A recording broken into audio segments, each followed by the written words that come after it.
দিনাজপুরের হিলিতে সড়ক সংস্কার কাজে ব্যাপক অনিয়মের অভিযোগ উঠেছে। ব্যবহার করা হচ্ছে নিম্নমানের ইটের খোয়া।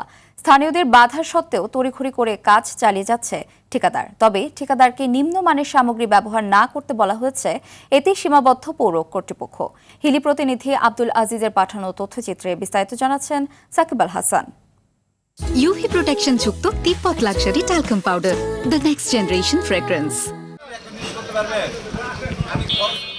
দিনাজপুরের হিলির এলএসডি গোডাউনের ১ নম্বর গেটের সামনে মাত্র ১৯০ মিটারের এই সড়কটি ইউনি ব্লকের মাধ্যমে সংস্কারের জন্য বরাদ্দ দেওয়া হয়েছে প্রায় ১২.৫ লাখ টাকা।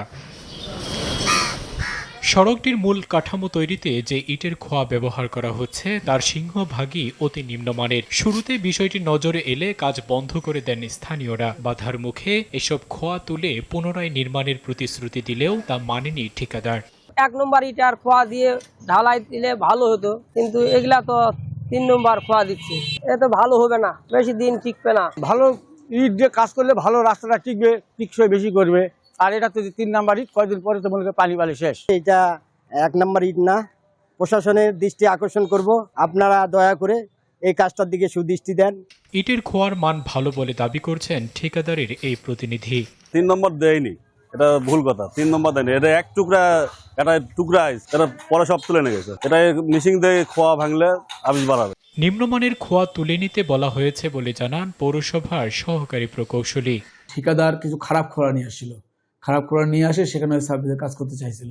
তো এটা যখন আমাদের দৃষ্টিগোচর হয়েছে তখন আমরা ঠিকাদারকে নির্দেশনা দিছি এবং ইমিডিয়েটভাবে তাকে নির্দেশনা দিয়ে তাকে সে খারাপ খোঁয়াগুলো ফেরত দিতে বাধ্য করাইছি এবং সেগুলো খারাপ খোঁয়াগুলো চলে গেছে। টেন্ডার অনুযায়ী মানসম্মত সামগ্রী দিয়ে রাস্তার কাজ পুনরায় শুরু করার দাবি জানিয়েছেন স্থানীয়রা। সাকিব আল হাসান, RTV।